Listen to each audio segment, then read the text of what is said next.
A paz do Senhor, irmãos, tudo bem? Estou aqui na minha casa gravando a lição número 12 da nossa Escola Bíblica Dominical. Devido à pandemia que está acontecendo no mundo, infelizmente nós tivemos a nossa Escola Bíblica Dominical interrompida. Porém, isso não vai fazer com que nós deixemos de estudar e meditar na Palavra de Deus. Nós estamos aqui para gravar a lição número 12 desse primeiro trimestre de 2020, que trimestre esse que nós estamos tratando sobre a raça humana, origem, queda e redenção, cujo comentarista é o nosso pastor Claudionor de Andrade. Irmãos, Deus queira que a nossa distância física seja temporária, tendo em vista que um dos princípios que nós seguimos é a reunião dos irmãos, é nós estarmos juntos, é nós estarmos reunidos, não só espiritualmente, mas também fisicamente. Então espero que essa situação tão logo se resolva no nosso país, para que nós possamos juntos cultuar ao nosso Deus. Na lição 12, nós vamos estudar sobre Jesus, o homem perfeito. É um tema propício para o momento em que nós estamos vivendo, tendo em vista que Jesus, como homem perfeito, foi um homem que cumpriu com as ordenanças das autoridades. E o que nós estamos fazendo aqui, num dia como esse, em que nós poderíamos estar reunidos, mas devido às circunstâncias estamos fisicamente separados, estamos cumprindo com aquilo que as autoridades, que os governantes estabeleceram. Foi determinado que nós nos mantivéssemos afastados, não nos ajuntando, não nos aglomerando, até mesmo para o nosso próprio bem. E aqui nós estamos cumprindo como as ordenanças, assim como Jesus cumpriu, sendo um homem perfeito. Essa lição tem como texto áureo Lucas 2,52. Eu vou ler para os irmãos. Diz assim: E crescia Jesus em sabedoria e em estatura, e em graça para com Deus e os homens. A verdade prática diz assim: verdadeiro homem e verdadeiro Deus. O Senhor Jesus Cristo é igual ao Pai e semelhante a nós. Sua divindade e humanidade não são aparentes, são reais, perfeitas e plenas. A leitura bíblica em classe, irmãos, nós não vamos ler aqui para que nós possamos não deixar este vídeo muito longo, mas os irmãos meditem na leitura bíblica em classe que está em um Evangelho segundo escreveu Lucas, capítulo 2, do versículo 40 ao versículo 52. Pois bem, na lição de hoje, irmãos, que trata sobre Jesus, o homem perfeito, ela tem como referência o livro de Lucas, ou o Evangelho segundo escreveu Lucas. Quando nós vemos esse tema, que trata sobre Jesus, o homem perfeito, e nós vamos analisar os evangelhos, nós temos os 3 evangelhos sinóticos. Nós temos o Evangelho segundo escreveu Mateus, Marcos e Lucas. Esses são os evangelhos sinóticos. Por que são os evangelhos sinóticos? Porque eles apresentam uma sinopse, ou seja, um resumo da vida de Jesus. Mateus, Marcos e Lucas, eles vão apresentar um resumo sobre a vida de Jesus. E esses 3 evangelhos, cada um deles foi escrito para povos, para pessoas diferentes. Por exemplo, o Evangelho segundo escreveu Mateus, ele foi escrito para os judeus. Sendo assim, quando o evangelista, que era Mateus, ele escreve esse evangelho para os judeus, ele escreve na perspectiva do judeu. Qual que era a perspectiva do judeu para o Messias, para o Salvador? Os judeus eles esperavam um rei, um salvador. Então o evangelista Mateus, quando escreve o seu evangelho, o evangelho de Mateus, ele apresenta Jesus como um rei. Ele apresenta Jesus como um reino. Justamente porque os judeus esperavam um rei. Assim como a exemplo de Davi. Então se viesse, por exemplo, se Mateus apresentasse Jesus como um soldado, os judeus logo de início já estranhariam esse evangelho, já estranhariam esse tipo de salvador, porque eles esperavam um rei. Então Mateus escreve o seu evangelho para os judeus e Mateus relata no seu evangelho Jesus como sendo um rei. O evangelho de Marcos, ele é escrito para os romanos. E dentro da perspectiva romana, eles tinham uma ideia, eles tinham uma relação muito próxima com soldados. Até nos vídeos, nos filmes, quando se fala em Roma, do Império Romano, se vê muito soldados, se vê muito aquelas armaduras. Então, quando o evangelista Marcos ele vai escrever o seu evangelho, e ele está escrevendo para os romanos, ele relata Jesus como sendo um servo. Por quê? Porque o soldado, o que ele faz? O soldado ele serve. O soldado ele tem essa característica de ser um servo ali do seu exército. Logo, os romanos, os soldados romanos, quando Marcos relata o seu evangelho, ele já consegue compreender melhor a perspectiva de Jesus. Quando Marcos relata ele como sendo um servo, isso fica mais fácil de ser assimilado. Já o evangelista Lucas, quando ele relata o seu evangelho, o evangelho segundo escreveu Lucas, ele escreve o seu evangelho para os gentios ou para os gregos.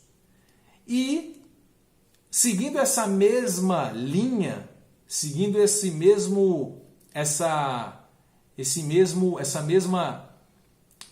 tendo essa mesma característica de alcance do evangelho, Lucas não foge à regra. Lucas, quando escreve o seu evangelho, e ele escreve para os gregos, ele relata Jesus como sendo um homem perfeito. Por quê? Porque os gregos, e até hoje isso acontece, os gregos eles têm essa ideia do homem perfeito. Eles buscam essa perfeição. Então, para os gregos, o homem perfeito ele tem características físicas específicas e ele também tem atributos intelectuais específicos. Então, quando para a perspectiva do grego, o homem perfeito, ele tem características físicas, altura, peso, as suas formas geométricas, isso tanto para o homem como para a mulher. E ele também tem a ideia do grego, o grego ele vai ter essa ideia também de que o homem perfeito ele é dotado dessa sabedoria, dessa capacidade. Então, essa é a perspectiva do grego. Lucas, que era um médico e historiador, quando ele escreve o seu evangelho, ele escreve para os gregos, ele mostra Jesus como sendo o homem perfeito. É isso que Lucas faz. Mostra Jesus sobre essa perspectiva, que ele é o homem perfeito. Porém, ele mostra Jesus como homem perfeito, não como a perspectiva do grego, que era um homem que tinha atributos físicos. Não. Mas ele mostra para os gregos que o homem perfeito é aquele homem que não tem pecado. É isso que Lucas mostra no seu evangelho. Jesus é um homem perfeito, não porque ele tem traços físicos, não porque o seu corpo físico é perfeito, não porque ele tem uma beleza,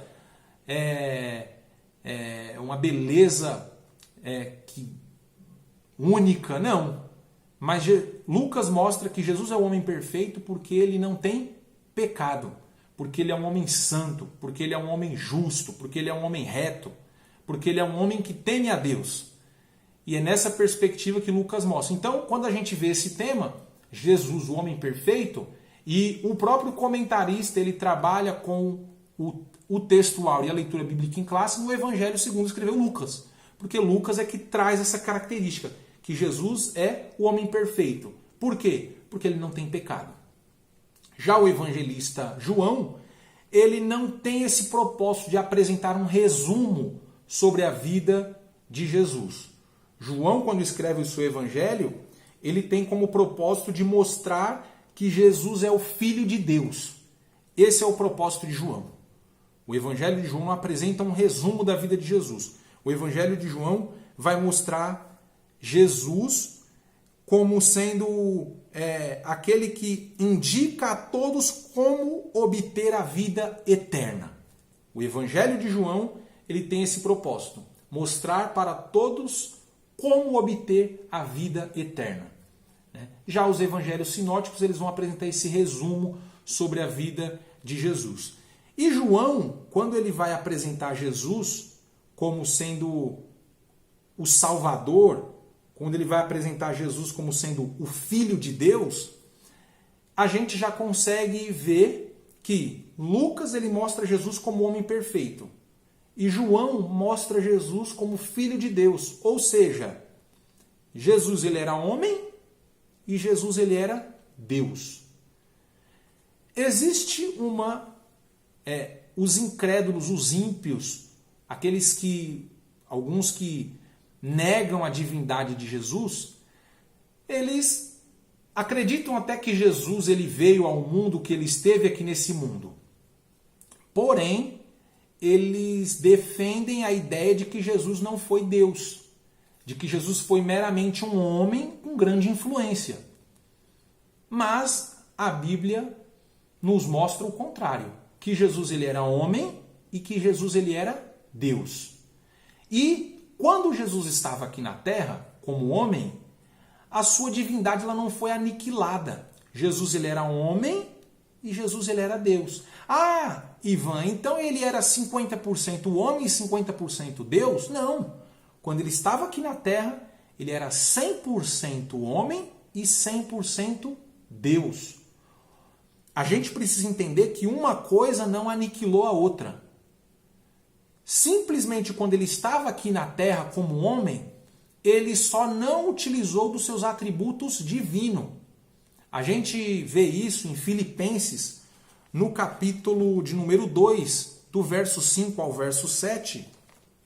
O apóstolo Paulo, na sua carta aos Filipenses, ele trata sobre isso. Ele vai falar sobre a kenosis, ou esvaziamento. Filipenses capítulo 2, do verso de número 5 até o verso de número 7.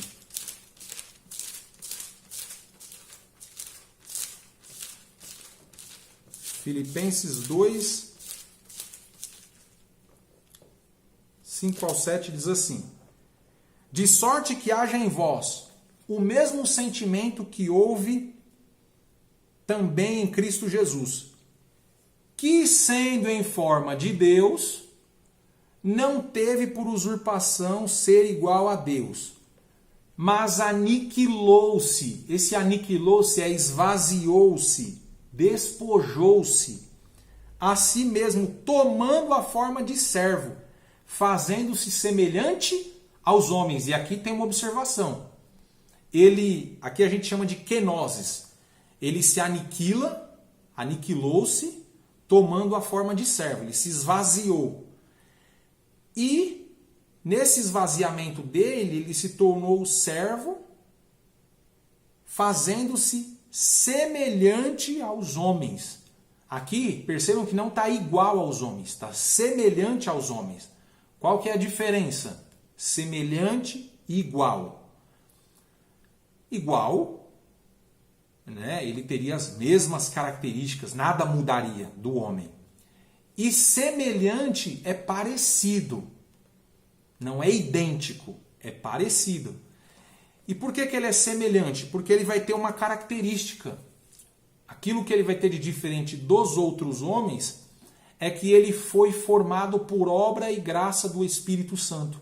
ele não foi formado, ele não foi formado como de uma relação sexual, ele não foi formado em iniquidade, em pecado, né? Por isso que Davi fala: em pecado me concebeu minha mãe. Não que a mãe de Davi tivesse cometido um adultério para ter ele. Quando ele diz em pecado me concebeu minha mãe, foi através do ato, da natureza pecaminosa dele. Toda pessoa que nasce, todo ser humano, a gente já traz a nossa natureza pecaminosa. O homem, ele carrega consigo a natureza. É claro, uma criança, irmão Ivan, ela é pecadora? Não, ela tem a natureza pecaminosa, mas ela não está pecando no ato, praticando pecado, porque ela está no período da inocência. Mas daqui a pouco vai passar o período da inocência, naturalmente ela vai começar a pecar. Ela já tem a natureza pecaminosa dela. E aí é por isso que, inclusive, o inimigo hoje ele trabalha para tirar a inocência das crianças. A partir de quantos anos uma criança deixa de ser inocente? Não se sabe. Depende da criação. O inimigo, Satanás, ele tenta tirar a inocência das crianças o mais precocemente possível. O quanto antes ele tira a inocência, ele quer tirar. Porque a criança ela já começa a cometer pecado. Né? E hoje, irmãos, a gente tem que tomar um cuidado sério. E aqui eu quero abrir um parêntese. É triste quando a gente vê muitas vezes pessoas que vê uma criança inocente, vê um pré-adolescente ali com uma certa inocência, e eu vejo que até mesmo cristãos disparam críticas contra essa criança. Nossa, como ele é bestinha! Nossa, como ele é inocente! Né? E quando na verdade a gente tem que blindar as nossas crianças, os nossos pré-adolescentes, para que a gente consiga prolongar esse período da inocência. Quanto mais tempo eles ficarem nesse período da inocência, que o inimigo hoje ele quer subtrair o mais precocemente, melhor. Melhor. Então, essa ideia de ver uma criança, né, sem malícia, sendo sincera, verdadeira. A gente está vivendo num período de que o errado virou certo e o certo virou errado. Né? As pessoas veem uma criança, uma pessoa sem malícia, inocente, já apontam. Quando na verdade ali está a inocência. Tem que preservar aquilo, a gente tem que proteger. Então, quando a gente vê ele sendo Jesus, que se tornou em homem semelhante aos homens, se tornou um servo semelhante aos homens, significa que ele não foi gerado pelo pecado. Ele não tinha a natureza pecaminosa dele. Ele foi gerado por um ato que foi justamente por obra e graça do Espírito Santo. Ele não foi gerado em pecado. Então, nós vemos que Lucas mostra Jesus como um homem perfeito e João mostra Jesus como o Filho de Deus. Então ele era 100% homem, Jesus, e ele era 100% Deus. Logo no início do Evangelho segundo escreveu João no capítulo 1, no versículo de número 1, nós já vemos logo no início João relatando a divindade de Jesus. Olha o que João diz. No princípio era o verbo. Ou seja, no princípio ele era a palavra. No grego aqui esse verbo significa logos. No princípio era o verbo. E o verbo estava com Deus e o verbo era Deus. Olha só. Ou seja, aqui a gente já vê duas informações que mostram a divindade de Jesus. João trazendo. No princípio era o verbo. No princípio, ele já estava lá no princípio. E o verbo estava com Deus. E o verbo era Deus. Nós vemos que João ele já fala que Jesus ele é Deus, ele é divino. E Jesus estava no princípio, que Jesus ele é eterno. Dois atributos de Deus, de Jesus. Ele é divino e ele é eterno. E Jesus, irmãos, ele não teve início quando ele se esvaziou e veio aqui para a terra e se tornou um homem. Jesus, ele já estava com Deus na eternidade, ele já era Deus. Porque ele é eterno. O que é essa característica dessa eternidade? Ele não tem princípio e não tem fim. Então Jesus, ele já existia, mas na eternidade. A única coisa que ele fez agora foi se esvaziar e tomou a forma de homem. Ele veio aqui para a terra e sendo semelhante. Por quê? Ele foi gerado por obra e graça do Espírito Santo. E ele nasceu de uma mulher. Quando nós vemos Mateus capítulo 1, do verso 18 e o verso 20, Mateus capítulo 1, verso 18 e verso 20, diz assim, Mateus 1, 18 ao 20, diz assim, ora, o nascimento de Jesus Cristo foi assim, estando Maria, sua mãe, desposada com José, antes de se ajuntarem, achou-se ter concebido do Espírito Santo. Ela foi concebida pelo Espírito Santo, Maria. E aqui, irmãos, nós temos um princípio que é a concepção virginal de Maria. O que nós evangélicos defendemos é que Maria, ela foi concebida, quando o Espírito Santo concebeu Jesus no ventre de Maria, não foi por um ato sexual, foi de forma divina, ela ainda era virgem. Só que Maria, então a gente não pode chamar de que Maria é a Virgem Maria até hoje, não. Porque depois que Jesus nasceu, ela teve relação sexual com José. E ela deixou de ser virgem. Então essa ideia da Virgem Maria, a concepção virginal, a gente defende.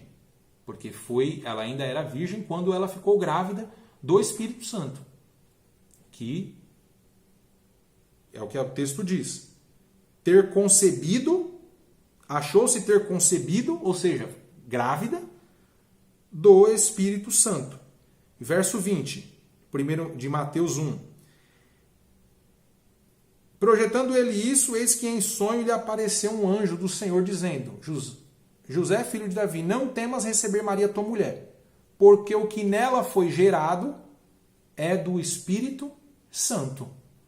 Então, Jesus ele é semelhante aos homens porque ele não tem a sua natureza pecaminosa. Mas ele era um homem como todos nós.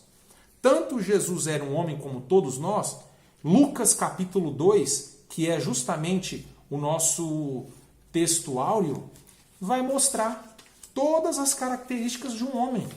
Lucas capítulo 2, verso 52. Mostra todas as características.